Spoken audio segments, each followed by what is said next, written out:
औज़ुबिल्लाहिमिनश्शैतानिर्रजीम बिस्मिल्लाहिर्रहमानिर्रहीम। आज हम 7th क्लास चैप्टर नंबर 3 करने जा रहे हैं, जो हमारे पास है रिप्रोडक्शन इन प्लांट्स। तो सबसे पहले हमने देखना है रिप्रोडक्शन क्या होता है। तो रिप्रोडक्शन में हम देखते हैं कि जितने भी ऑर्गेनिजम्स हैं वो जब अपने जैसे और ऑर्गेनिजम्स प्रोड्यूस करते हैं, यानी कि उनकी अपनी ऑफस्प्रिंग बनाते हैं, तो नेक्स्ट जनरेशन पैदा करते हैं, तो हम क्या बोलते हैं, ये क्या है, रिप्रोडक्शन है। तो रिप्रोडक्शन के चैप्टर में हमने पॉलिनेशंस का देखना है और उसके एजेंट्स भी देखने, फर्टिलाइजेशंस देखना है और सीड फ्रूट्स कैसे बनते हैं ये सब देखना है और काइंड्स ऑफ रिप्रोडक्शन भी देखना है। तो सबसे पहले हम पॉलिनेशन देख ले। तो पॉलिनेशन में क्या है कि जितना एक फूल होता है हमारे पास, उसमें से 2 पार्ट्स होते हैं, एंथर भी होता है और स्टिग्मा भी होता है। स्टिग्मा जो है वो फीमेल का, फूल के अंदर फीमेल पार्ट का एक हिस्सा होता है और जो एंथर होता है वो मेल पार्ट का एक हिस्सा होता है। तो जब पोलन ग्रेन्स होते हैं, यानी कि जो प्लांट्स के स्पर्म्स होते हैं, ये एंथर से एक फूल के एंथर से स्टिग्मा पर मुंतकिल होते हैं, तो उसे हम क्या बोलते हैं, पॉलिनेशन। तो पॉलिनेशन 2 तरह से हो सकते हैं, सेल्फ पॉलिनेशन भी और क्रॉस पॉलिनेशन भी। सेल्फ पॉलिनेशन में हमारे पास क्या होता है कि अगर एक ही फूल के अंदर सेम फूल हो, यानी कि एक ही फूल हो, उसके अंदर हम देखते हैं कि उसके अंदर ही पोलन ग्रेन्स जो हैं वो एंथर से उसी फूल के स्टिग्मा पर मुंतकिल हो जाते हैं, तो हम उसे कहते हैं कि ये क्या है, सेल्फ पॉलिनेशन है। लेकिन उसकी जो एग्जांपल्स हैं वो हमारे पास है एग्जांपल, जिसकी पी भी है, राइस प्लांट्स हैं और टोमेटोज़ हैं।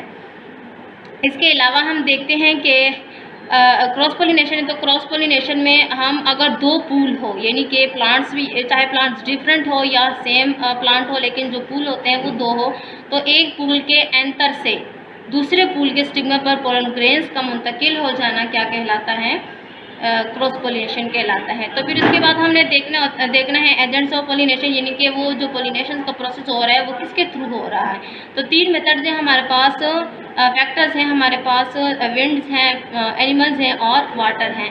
तो विंड के ज़रिए जो ग्रास होते हैं ज़्यादातर, उसमें से हम देखते हैं कि विंड के थ्रू क्या होते हैं, पॉलिनेशन का प्रोसेस होता है।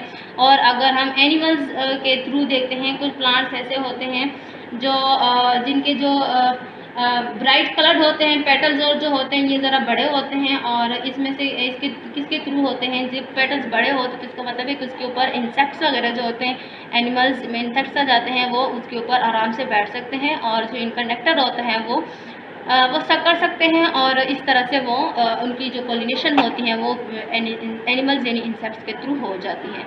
उसके बाद हम देखते हैं कि कुछ हमारे पास हैं वाटर के थ्रू होते हैं। तो वाटर्स के थ्रू होते हैं। अगर हम पॉलिनेशंस को देखते हैं कि ये किसके अंदर ज़्यादातर होते हैं, प्लांट्स के अंदर, जब उनमें होता है जैसे कि जो प्लांट्स के अंदर ही रहते हैं पानी, जैसे कि हाइड्रिला हो गया है, वेलिस्नीरिया हो गया है। तो ये दोनों प्लांट्स ऐसे हैं जिसके जो पॉलिनेशन का अमल होता है वो वाटर के थ्रू होता है, क्योंकि ये पानी के अंदर ही रहते हैं। और इसके बाद हम देखते हैं काइंड्स ऑफ रिप्रोडक्शन देखते हैं। तो काइंड्स ऑफ रिप्रोडक्शन में हम 2 तरह के काइंड्स देखते हैं, एसेक्सुअल रिप्रोडक्शन और सेक्सुअल रिप्रोडक्शन। तो सबसे पहले हम बात करते हैं एसेक्सुअल रिप्रोडक्शन की। तो एसेक्सुअल रिप्रोडक्शन जो है उसमें से हमारे पास सिर्फ एक ही पेरेंट का होना लाजमी होता है, एक ही पेरेंट से आगे नेक्स्ट जनरेशन बनती है, ऑफस्प्रिंग बनते हैं, यानी कि उनके जो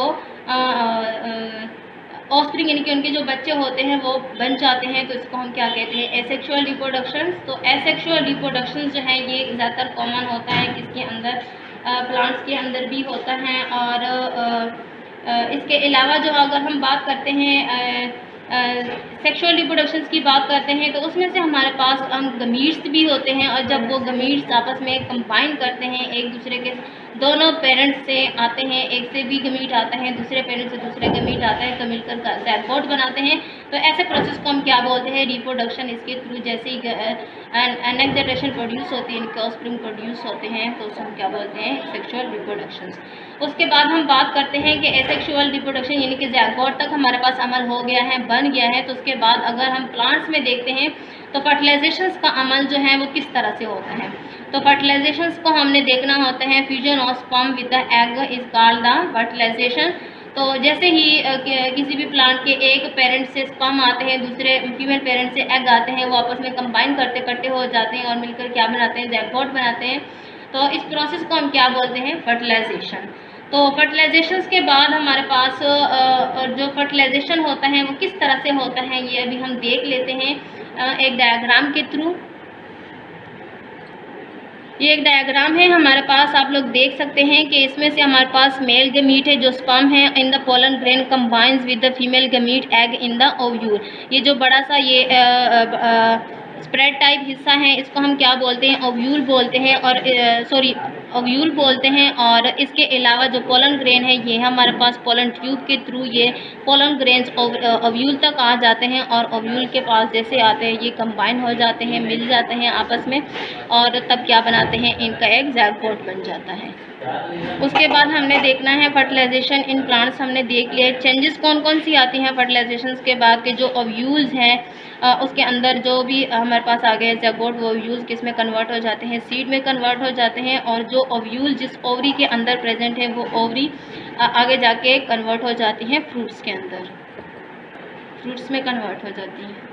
उसके बाद हम बात करते हैं formations of seed and fruits. तो सीड के अंदर कितने इसके पार्ट्स हमने देखने होते हैं, सीड कैसे बनते हैं और फिर फ्रूट्स कैसे बनते हैं।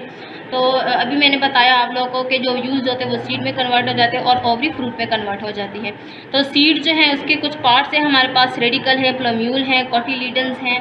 तो ये जो रेडिकल होता है वो सब, इसमें से सीड का जो सबसे एक पार्ट होते हैं रेडिकल, वहाँ से जो भी सीड से फर्स्ट फ्रूट निकलता है वो किससे निकलता है, रेडिकल से। और जो फर्स्ट शूट निकलता है वो किससे निकलती हैं, प्लम्यूल से। और उसके अंदर हम कुछ सीड के अंदर कुछ लीव्स होते हैं, लीव्स टाइप होते हैं, जिसको हम क्या बोलते हैं, कोटिलीडन। अगर वो 2 हो तो उसको डाइकोटिलीडन सीड बोलते हैं, और अगर वो 1 हो तो उसको मोनोकोटिलीडन बोलते हैं। उसके बाद हम फ्रूट की बात करते हैं। फ्रूट की हम बात करते हैं तो फ्रूट में हमारे पास क्या क्या आ जाता है, यानी कि फ्रूट्स के हम 2 पार्ट्स बना लेते हैं कि एक जो होता है हमारे पास बाहर वाला हिस्सा होता है फ्रूट का, जिसको हम क्या बोलते हैं, पेरिकार्प है। यानी कि ये जो पेरिकार्प है ये ओवरी का इनर वाल होता है, यानी कि जो अंदरूनी दीवार होती है ओवरी की, उसे हम कहते हैं कि ये किस में कन्वर्ट हो जाता है, पेरिकार्प में, और वो फ्रूट बन जाता है। और फ्रूट के अंदर जो ओव्यूल्स होता है, और ओव्यूल किस में कन्वर्ट हो जाता है, सीड में कन्वर्ट हो जाता है। तो कोई भी जो एक फ्रूट होता है, राइप फ्रूट होता है, उसमें से मेच्योर फ्रूट होता है, उसमें से हम देखते हैं कि या तो उसके अंदर एक सीड होता है या फिर उसके अंदर काफ़ी ज़्यादा सीड्स होते हैं। लेकिन जो पेरिकार्प है उसके आगे मज़ीद हम 3 लेयर्स बना लेते हैं। 3 लेयर्स में अगर हम पीचेस वगैरह देखते हैं, मैंगोज़ देखते हैं, तो जो सबसे एग्जांपल्स ये हैं, इसकी सबसे आउटर वाली स्किन को हम क्या बोलते हैं, एक आउटर स्किन होती है, एक मिडल लेयर होती है। जो आउटर वाली लेयर होती है उसको हम बोलते हैं कि ये फ्रूट की स्किन है, और जो मिडल लेयर होती है वो बहुत ज़्यादा फ्लैशी होती है, यानी कि उसमें से रस भरी होती है। और इसके अलावा जो होती है जो सबसे इनर वाली लेयर होती है वो बहुत सख्त होती है, टफ होती है, इनके हार्ड होती है।